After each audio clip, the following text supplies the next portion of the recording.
ॐ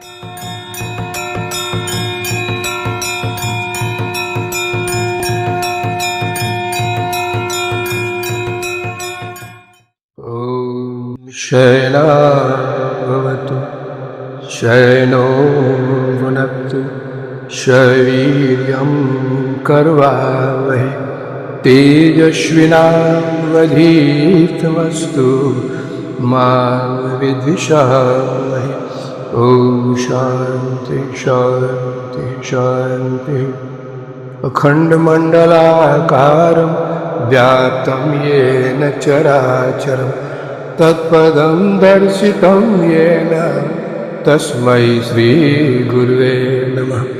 गुरुर्ब्रह्मा गुरुर्विष्णु गुरुर्देव महेश्वर गुरुसाक्षात् परब्रह्म तस्मै श्रीगुरुवे नमः। तस्मै श्रीगुरुवे नमः। दयानंद। आज की इस एकादशी की पावन बेला में समस्त गुरुजनों की तरफ से भरपूर आशीर्वाद। पिछली एकादशी को हम लोगों ने योग चतुष्टय के अंतर्गत मंत्र योग की क्रियाएं की और आज मंत्र योग की आखिरी क्रिया है।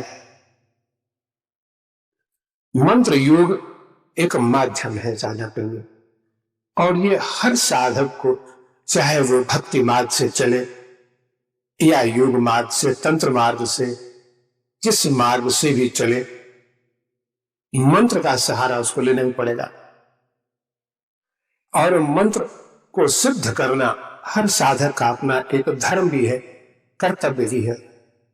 पिछली एकादशी को मैंने बताया था कि गुरु दीक्षा के बाद से जब मंत्र साधक के पास पहुंचता है तो पहले उसको वैखरी वाणी से प्रयोग करना चाहिए। वैखरी वाणी कहते हैं वाणी से बोलकर ये कुछ दिन, हफ्ते या महीने चले, इसके बाद उसको बुदबुदा कर करना चाहिए। इसको उपांशु कहते हैं। और ये वैखरी के बाद में ये मध्यमा स्थिति होती है। मध्यमा के बाद में फिर चला जाता है पश्चंती में, जहां मानस जब चलता है, और पश्चंती के बाद परावाणी। तो साधना का अंत होता है परावाणी से। और परावाणी में जब पश्चंती में पहुंचते हैं तो ये मानस जब शुरू हो जाता है। और मानस जब की सीढ़ियां चढ़ते चढ़ते एक अवस्था ऐसी आती है कि हमारा जब परावाणी में होता है। परावाणी वो वाणी है जो नाभि से निकलती है। नाभि ही मूल स्थान है ध्यान का या जप का। लेकिन वहां पहुंचने के पहले जो 3 सीढ़ियां हैं, पश्चंती, मध्यमा और वैखरी, इनका अभ्यास करना पड़ता है। तो साधना आज हम केंद्रित करेंगे परावाणी पर। परावाणी कहते हैं अजपा जप को। जब तक जप आपका चलता है वाणी के माध्यम से, मानस से, तब तक मानस में पहुंचकर फिर भी फल देता है। लेकिन वैखरी में और मध्यमा में ये फल नहीं दे पाता। इसके बारे में हम आगे जानेंगे। देखिए, साधक जब तक परावाणी में नहीं पहुंचता है तब तक आत्मा का दर्शन नहीं होता है। आत्मा का स्वरूप तभी पता लगता है। आत्मा का मतलब है परमात्मा। परमात्मा का प्रत्यक्ष दर्शन, अनुभव तभी होता है जब जप स्वतः ही परावाणी में पहुंच जाए। मानस जप में उसकी शक्ति मिलती है, लेकिन वो ले जाती है परावाणी में, जहां ये जप अजपा हो जाता है। अब आप ये तो जान लें कि मंत्र कोई शब्द या वाक्य नहीं है। हम समझते हैं कि कोई भी व्यक्ति धर्म ग्रंथों से उठाकर किसी मंत्र को ले लेता है। इसे भी पूछ लिया कि कौन सा मंत्र जप करें, और वो मंत्र का जप करना शुरू करता है। तो साधा प्रेमी इतना जान ले कि मंत्र कोई शब्द या कोई वाक्य नहीं है। तो मंत्र का जन्म कैसे हुआ? जब भी श्वास चंचल होता है, यानी प्राण जब चंचल होता है, तो मन का जन्म होता है। यानी श्वास के चंचल होते ही मन का जन्म हो गया, और श्वास के शांत होते ही मन का त्राण हो जाता है। त्राण कहते हैं मुक्ति को। तो मन का त्राण हो गया, तो मन का जन्म और मन का त्राण, मन का म और त्राण का त्र, ये मिलकर मंत्र बनता है।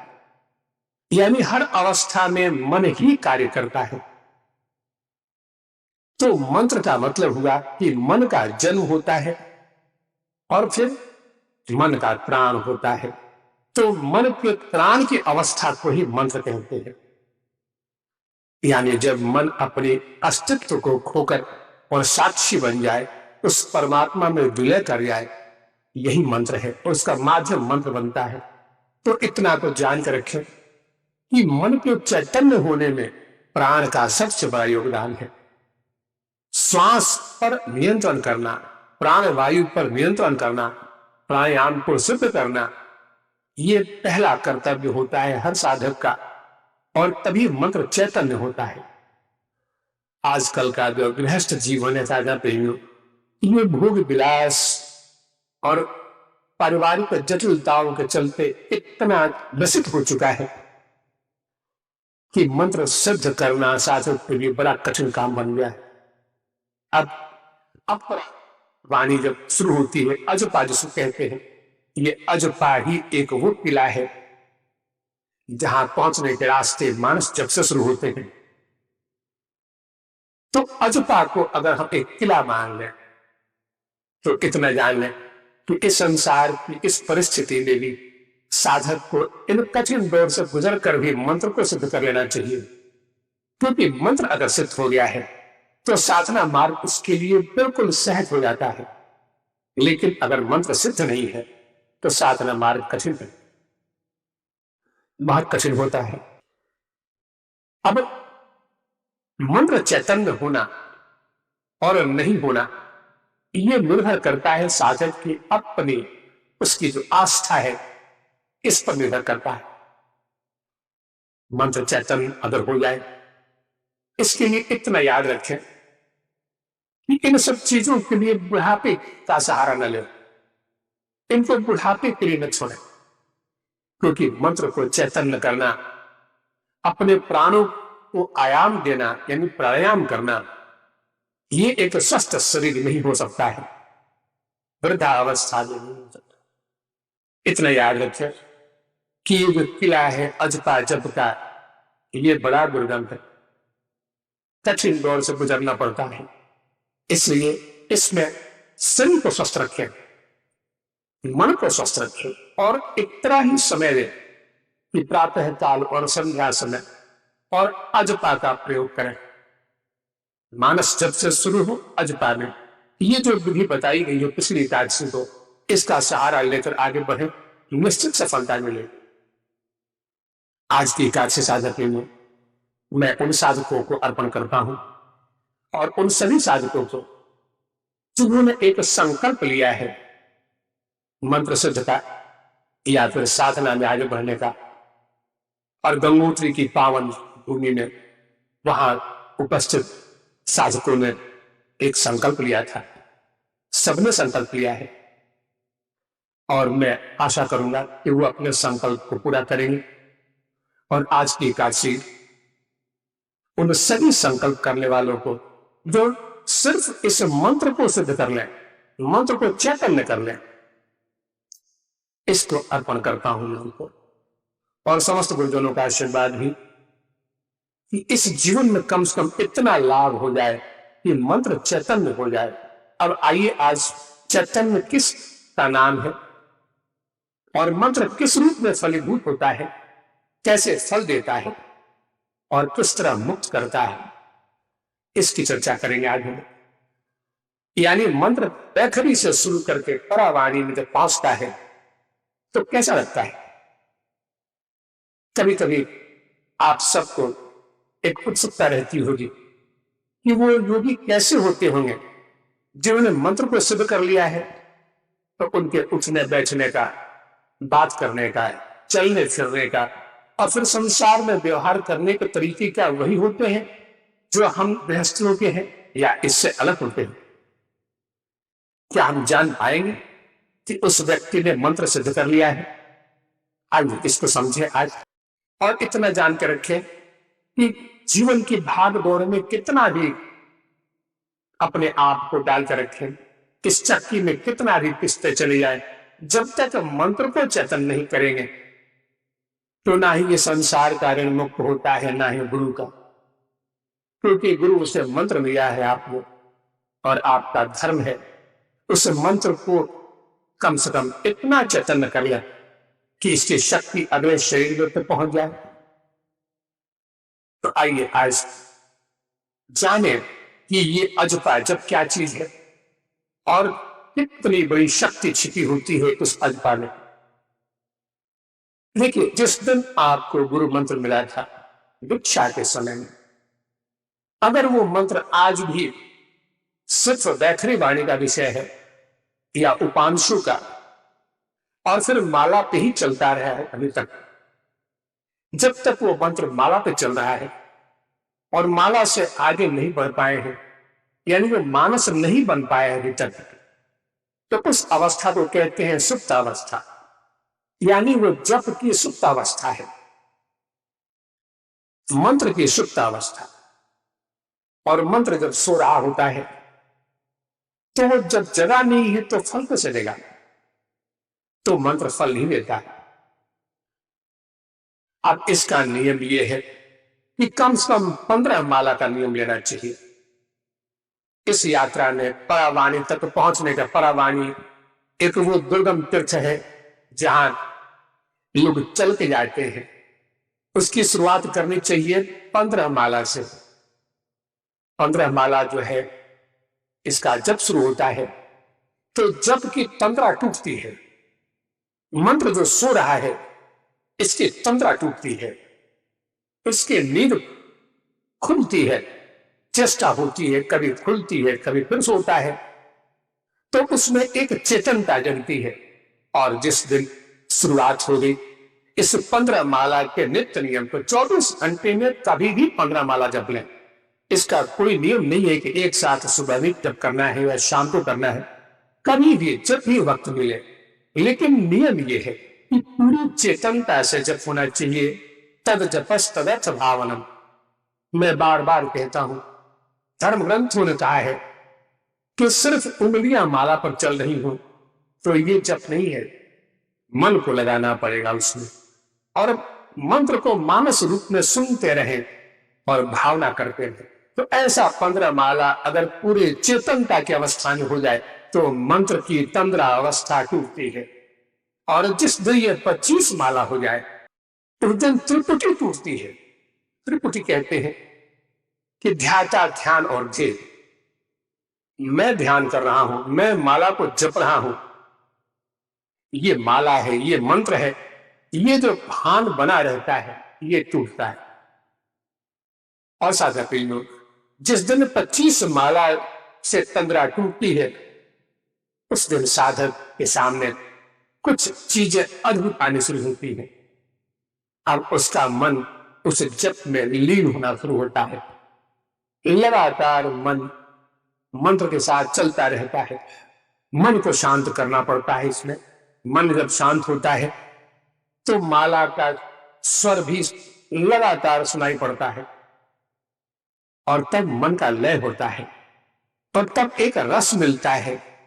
और इसका सबसे बड़ा लाभ होता है कि प्राणों का आना जाना कम होने लगता है, यानी ये श्वास लेना और छोड़ना, ये जब लय बना रहता है मंत्र के साथ, श्वास लेना और छोड़ना ये लगातार बनता रहता है। लेकिन जब 25 माले के साथ में जब जागरण होता है तब ये लेना कब हुआ, छोड़ना कब हुआ, मंत्र किस गति में चल रहा है, एक नशा होता है। और तब एक नशा, एक आनंद के उस स्त्रोत के साथ बहता है। असाधा प्रेमी, तब ऐसा लगता है कि एक अद्भुत प्रवाह है नदी का। उस नदी के प्रवाह में बस हम अपने आप को छोड़ चुके हैं, बस लहरों के साथ ऊपर जा रहे हैं, लहरों के साथ नीचे आ रहे हैं। मंत्र लगातार चलता है। उस वक्त आश्चर्य होता है कि मैंने अब तक मंत्र को चलाना सीखा था, अब मंत्र खुद चल रहा है और मंत्र के साथ में अब मैं चल रहा हूं। अब मुझे मंत्र को चलाने की आवश्यकता नहीं है। तब मंत्र एक धुन को पकड़ लेता है और हर मंत्र का एक धुन होता है और वो एक संगीत की तरह होता है।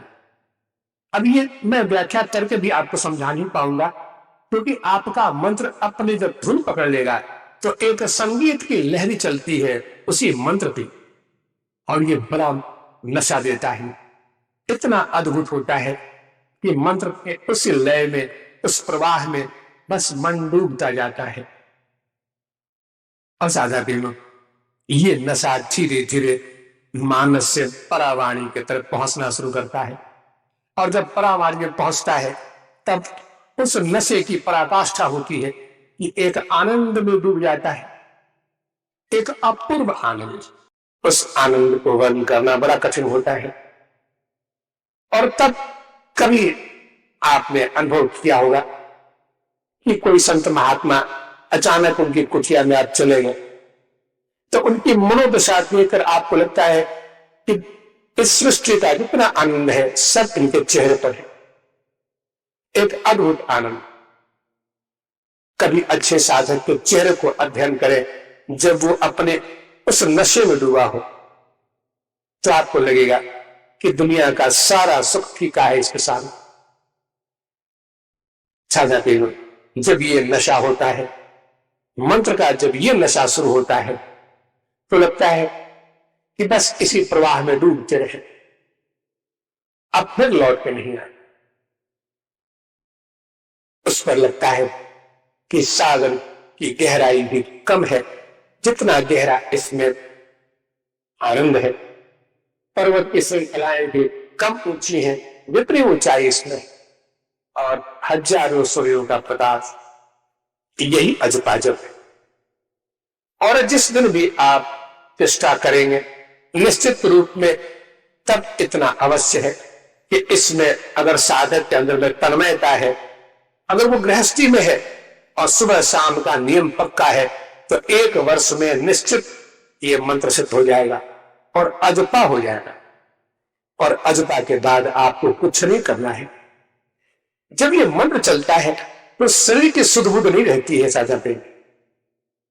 अब शरीर कहां है, कैसे है, श्वास ले रहा है नहीं ले रहा है, कुछ भी परवाह नहीं इसमें होती। तो जब ये अजपा चलेगा और आप संसार में अपने गृहस्थी धर्मों को अपनाते हैं, उस वक्त अजपा स्वयं अनुमति दे देगा कि अब मैं रुकता हूं, अब आप जाओ गृहस्थी के धर्मों को अपनाओ, फिर संध्या के समय फिर आना, फिर बैठेंगे, ऐसे ही। तो एक निश्चित नियम के अंतर्गत साधना चलती है, और फिर उसको एक बार अजपा सिद्ध कर ले, फिर उसको कुछ नहीं करना है। अब आइए इस पर जरा सांसारिक दृष्टिकोण से इस चीज को समझें कि उस वक्त क्या होता होगा, ये कैसे होता है, प्रकृति के किस नियम के अंतर्गत ये होता है, इसको जानना जरूरी है। अब तक ध्यान की जो व्याख्या आपने सुनी है, हमसे सुनी है, धर्म ग्रंथों में पढ़ी है, उसमें सिर्फ इतना ही है कि ध्यान का नाम होता है एकाग्रता, यानी कंसंट्रेशन, यानी चारों तरफ से वृत्तियों को सिमट कर एक बिंदु पर लाने का नाम ध्यान है। अब वो बिंदु जो निर्गुण निराकार वाले हैं, ये प्रकाश के रूप में लेते हैं, ओंकार के रूप में लेते हैं, और भक्त भगवान के उस चेहरे को लेता है। तो ध्यान का मतलब होता है कि सारी वृत्तियों को, सारा जो बिखराव है चित्त का, इसको सिमट कर एक बिंदु पर लाना, यानी कंसंट्रेशन। लेकिन आपको इतना बता दें कि ध्यान का एक रूप और भी है, जागरण, जिसको अवेयरनेस कहते हैं, यानी जग जाना, अवेयरनेस, ये 2 चीजें होती हैं। तो जागरण भी उसी कंसंट्रेशन का, उसी एकाग्रता का एक उच्च रूप है, जो एक बहुत ऊंचे साधक के पास होता है या परमात्मा के पास है। गुरुओं ने सिर्फ एक ही शिक्षा दी है कि बस एक बिंदु पर ध्यान करो, भगवान के रूप पर ध्यान करो और एकाग्र करो मन को एकाग्र मने एक बिंदु पर लाओ। तो एकाग्रता की परिभाषा हुई कि ध्यान वो ध्यान जिसका एक बिंदु होता है, और जागरण की परिभाषा है कि वो ध्यान जिसका कोई बिंदु नहीं होता।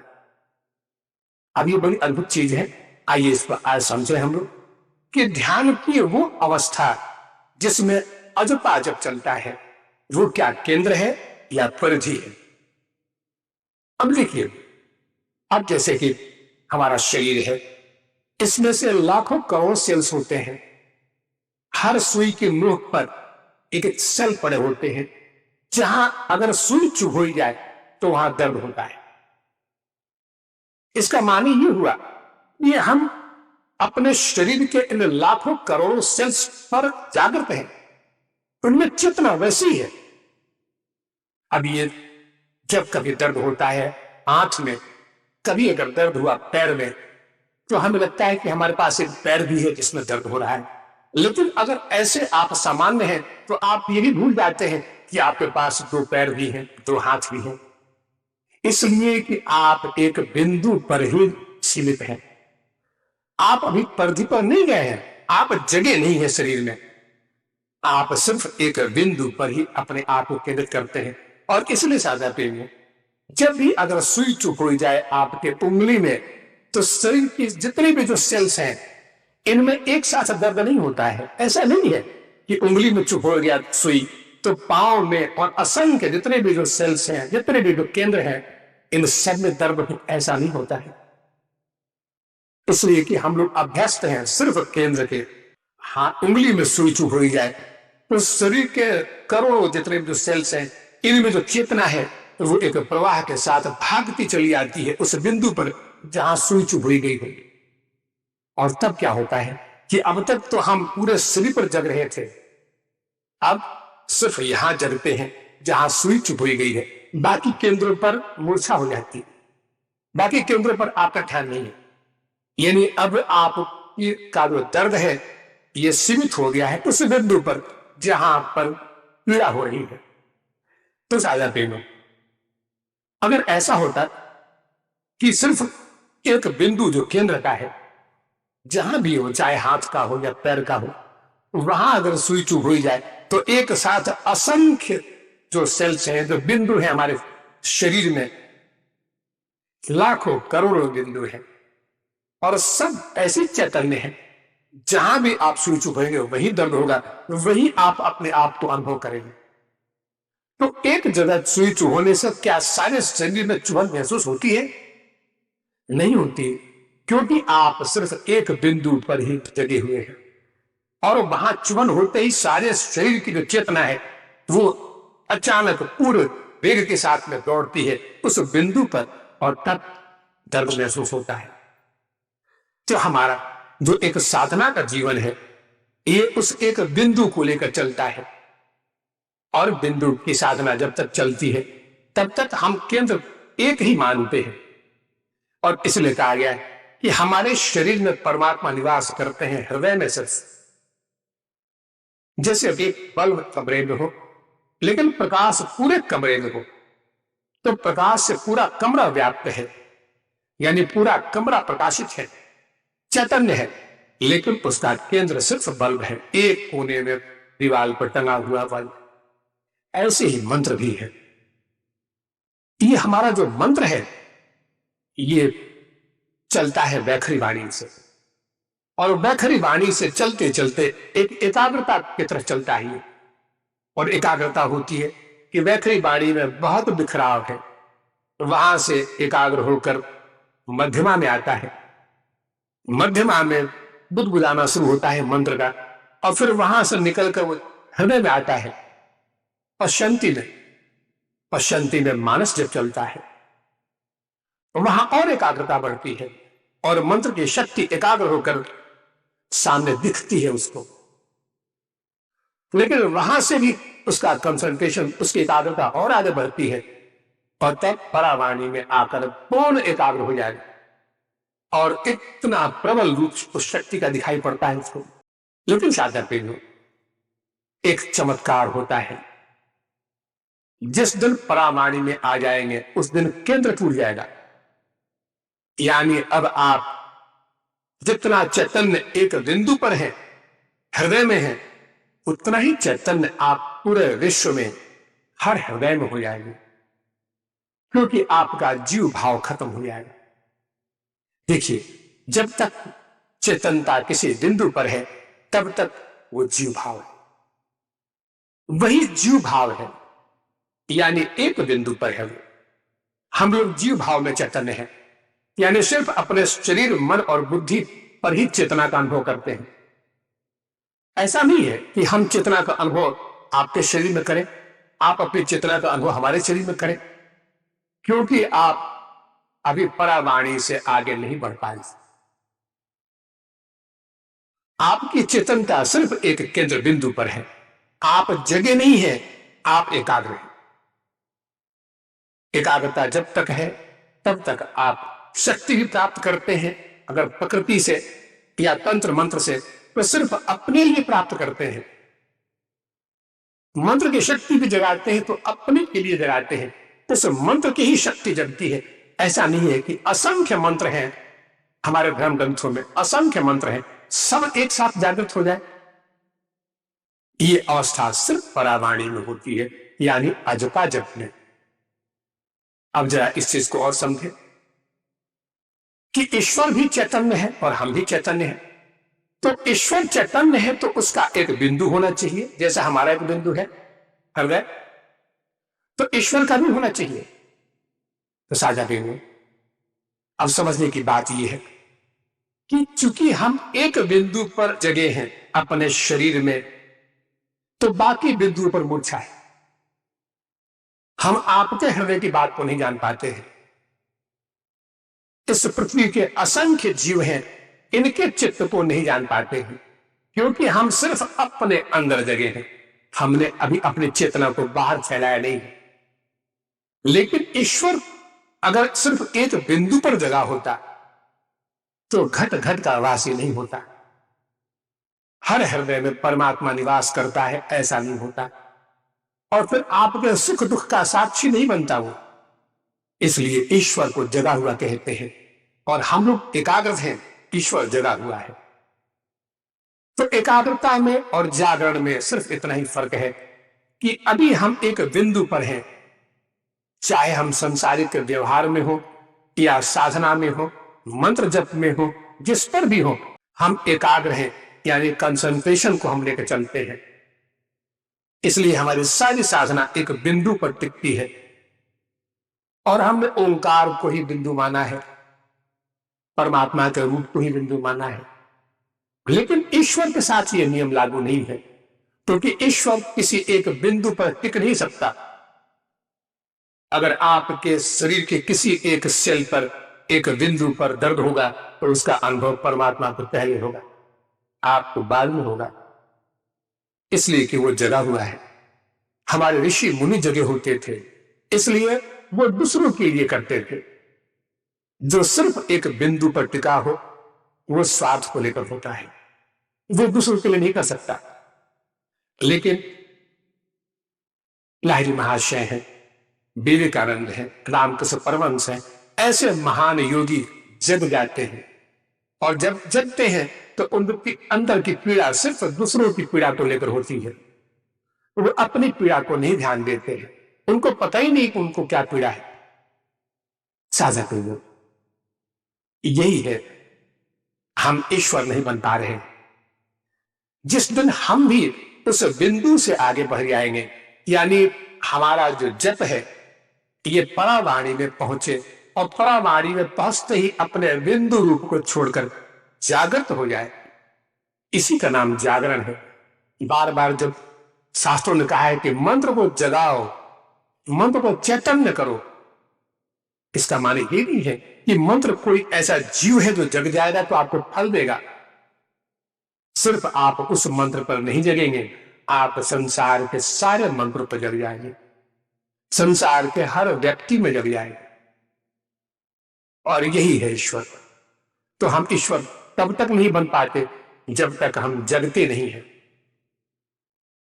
एकाग्रता में और जागरण में वही फर्क है।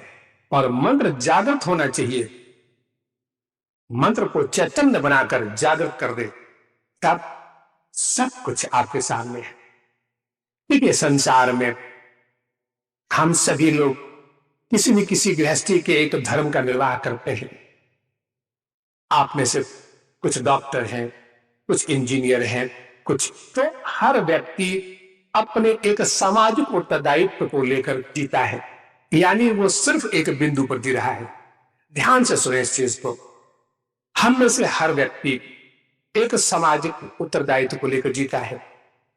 हर व्यक्ति, उसके सामने उसकी जिम्मेवारियां हैं, गृहस्थी की हैं, समाज की हैं, परिवार की हैं, दूसरों के लिए भी है। इन सब के बावजूद भी सिर्फ एक केंद्र बिंदु पर जगता है, यानी सिर्फ एक केंद्र। उस केंद्र से लगे हुए जितने लोग हैं, पुत्र हैं, परिवार है, माँ बाप, भाई बंधु, इनके लिए जीता है। ये केंद्र है। हम कहते हैं कि आप सारे दिन अपने केंद्र में रहें। अगर मान लीजिए सुबह में आधे घंटे या 15 मिनट ही कभी भावना करें कि हम इस केंद्र से बधे हुए हैं, लेकिन क्या हम वही हैं? तो अपने आप को 15 मिनट के लिए रामकृष्ण परमहंस बनाएं और सचमुच जैसा आपने पढ़ा है ग्रंथों में, उनके चरित्र को वैसा खुद बन जाए। भावना से रोम रोम में अपने आप को अनुभव करें कि मैं ही विवेकानंद हूं, मैं रामकृष्ण परमहंस हूं, मैं ही भगवान कृष्ण हूं, मैं ही राम हूं। हमारी नारी समाज में गृहस्थी के सिर्फ इस गृहस्थी तक ही सीमित कर देती है। वो लक्ष्मी है, वही सरस्वती है, वही देवी है, लेकिन उसको फुर्सत नहीं कि कभी 2 पल बैठ के अपने उस लक्ष्मी रूप में बैठे कुछ देर। उसका रोना सिर्फ संसार को लेकर है। अमुक कष्ट है, ये कष्ट है। क्या मां दुर्गा को, मां लक्ष्मी को, मां सरस्वती को कोई कष्ट है? वही तो है। क्या अंतर है? आप एक बिंदु पर जी रहे हैं, वो परभी पर जी रहे हैं। वे पूर्ण जागृत हैं, आप सुप्तावस्था में, लेकिन कोई फर्क नहीं है आप दोनों में। तो इस अवस्था के लिए कौन जिम्मेवार है साधना करने? इस बिंदु को कम से कम आधे घंटे के लिए रोज तोड़ें, अनुभव करें। बहुत आनंद है। इस आनंद में कम से कम और नहीं तो आधे घंटे डूबे रोज, खुद अनुभव करें इस चीज को। और इतना जान लें, एक सिद्धांत ये होता है कि धरती के अंदर तो ना मीठा है ना नमकीन है। कोई मिट्टी कभी खाकर देखें आप, लगता है मीठा आपको? नमकीन लगता है क्या? उसमें है मिर्च, लेकिन मिर्च का बीज जो बोएंगे तो वो जो पौधा है उस धरती से ही उस कड़वापन को खींचता है। नीम का पत्ता हो, करेला हो, ये कड़वापन खींच लेता है उसी मिट्टी से। और आम का वृक्ष हो या सुंदर सुंदर फल हो, ये सब किसी पृथ्वी से उस मीठे रस को खींचते हैं। गन्ना पूर्णतः उस रस को खींच लेता है। तो इसमें उद्देश्य तो यह है कि उस मिट्टी में कुछ नहीं है, सिर्फ आपकी भावना ही सब कुछ खींच लेती है। आपके संस्कार ही खींचते हैं। आप जब तक अपने आप को गृहस्थी का वही कोल्हू का बैल मानते रहेंगे, तब तक कहां मिलेगा वो रस? अरे 10 मिनट अनुभव करें अपने आप, 10 मिनट भूल जाए कि आप कौन है। गृहस्थी की आपका जो परिचय है, पहचान है, क्या है, इसको 10 मिनट के लिए भूल जाए और पूर्ण चैतन्य होकर अपने आप को बैठाएं उसी आसन पर और अनुभव करें कि आप ही वो पूर्ण चैतन्य ब्रह्म, वो विराट स्वरूप आप ही हैं। देखिए, अगर इस चीज को हम सिर्फ मान लें कि हमारा जीवन दूसरे के आश्रित है, तो जीवन में शांति कभी नहीं हो सकती। दूसरे के आश्रित कभी जीवन नहीं होता है। जीवन अपने कर्मों के आश्रित है, प्रारब्धों के आश्रित है या परमात्मा के आश्रित है। आप परमात्मा को मानस रूप में कुछ देर के लिए स्वीकार करते हैं। प्रारब्ध के इस इतिहास को तो आप सुधार भी नहीं करते, तो फिर दुखों का निवारण कौन करेगा? इसलिए कहता हूं अपने स्वरूप में 10 मिनट बैठे, उस 10 मिनट में ही जैसे कि गन्ने का रस खींच लेता है पृथ्वी से सारे गुण और मीठा हो जाता है, वैसे ही आप 10 मिनट में ही अपूर्व एक शांति आपके अंदर में है, अपूर्व प्रेम है, आनंद है। इसको पूरी तरह खींच सकते हैं, करके देखें, बहुत आनंद है, आप आनंद स्वरूप हो जाएंगे। देखिए, हम लोग इन सब चीजों को मानते हुए चलते हैं कि हमसे नहीं होगा, क्योंकि कैसे हम मान ले कि ईश्वर है, कैसे मान ले कि हम लक्ष्मी हैं, हम सरस्वती हैं। आइए कथा सुनाता हूं, एक जुलाहे की कथा सुनाता हूं। एक जुलाहा था और वो कपड़े बनाने वाली मिल में काम करता था। उसकी पत्नी रोज उसको टिफिन बनाकर देती थी, पराठा और सब्जी बनाकर टिफिन में भर के देती थी, और जुलाहा रोज ले जाता और टिफिन जब होता है मिल का तो सभी बैठ के खाते, ये भी अपना डब्बा खोलता और खाता, पराठा और सब्जी रोज देती थी। एक दिन कभी खा रहे थे तो ये भी खाना शुरू किया और सी सी की आवाज करता था। बगल में खा रहे उसके मित्र ने कहा कि क्यों आज सब्जी में मिर्च लगता है बहुत ज्यादा डाल दी है भाभी ने, आज घर वाले ने बहुत मिर्ची डाल दी होगी। उसने कहा कि तुम मिर्ची की बात करते हो, आज उसने सब्जी ही नहीं डाली। आज उसको बड़ा आश्चर्य हुआ, सब्जी नहीं डाली तो फिर ये सीसी की आवाज क्यों करता है? बोला हमने तो कल्पना से सब्जी बनाई है, हमने भावना से सब्जी बना ली कि बगैर सब्जी के कैसे खाएंगे। तो बोला कि अच्छा, अगर कल्पना से ही बनाना था पगले तो मिर्ची जरा कम डालता उसमें। बोला कैसे कम करता? जो रोज खाता था वैसे बना पाया ना, अब पत्नी जैसे बनाती थी वैसे बना पाया ना, कल्पना में भी वही वैसे बनाया, क्योंकि वो तो हमेशा मिर्च डालती थी, बहुत मिर्च डालती थी और उसी की आदत पड़ी हुई है। कल्पना में भी कैसे कर दे कि मिर्च नहीं डालें। उसने देखा कि बोल तो रहा है लेकिन किसके टिफिन में पराठा भी नहीं है, यानी पत्नी न पराठा डाला और न ही सब्जी डाली। उसमें कहा तो फिर पराठा कैसे खा रहा है? बोला वो भी कल्पना ही समय खा रहा हूं। बोला तुम्हारे आंखों से आंसू बह रहे हैं, इतना मिर्च? अरे पगले, अगर कल्पना से ही बनाना था तो हलवा बनाया होता, खीर बनाया होता, पूरी बना लिया होता, मालपुआ बना लिया होता, क्यों पचड़े में पड़ गया इस सब्जी के? उसने कहा कैसे बनाता? तो उसने कभी बनाया नहीं, पत्नी ने कभी हलवा बनाकर खिलाई नहीं, कभी मालपुआ जानता ही नहीं कैसे बनाती है, या फिर बनाई नहीं कभी। तो जो नहीं बनाई उसको कैसे बना ले? साचा प्रेमी, यही मजबूरी हम सब के साथ है। हम लोग पारिवारिक उत्तरदायित्व को निभाते निभाते उसी में रम गए हैं कि हम अब उससे अलग होकर अपने आप को राम और कृष्ण और बुद्ध और लाहिरी महाशय नहीं मान सकते। कैसे मान कि हम वही हैं? और अगर मान भी ले कल्पना से तो उनके गुण कहां से आएंगे? हैं मान के तो देखें। अरे कल्पना में सारी शक्ति है। आप कल्पना में भगवान को जन्म देते हैं और उसी कल्पना में ही भगवान को पाती लेते हैं, प्रत्यक्ष भगवान के दर्शन पा लेते हैं। शुरुआत तो कल्पना से की नहीं।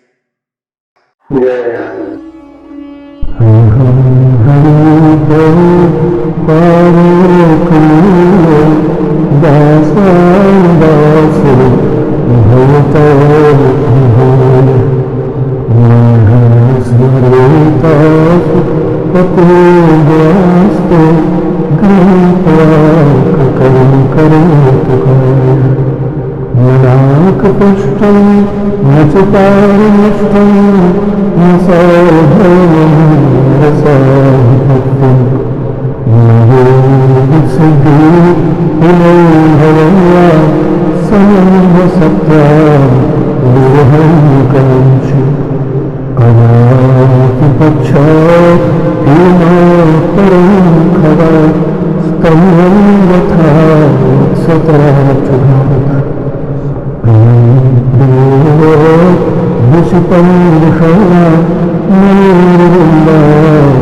मुच्छते तुम शोक विनाश सखे संसार चक्र भ्रमत है सकल ही तन्मायात्मा मगदाधि स्वसत्य चित्त समाधि अहम भवतो पादो दासादासो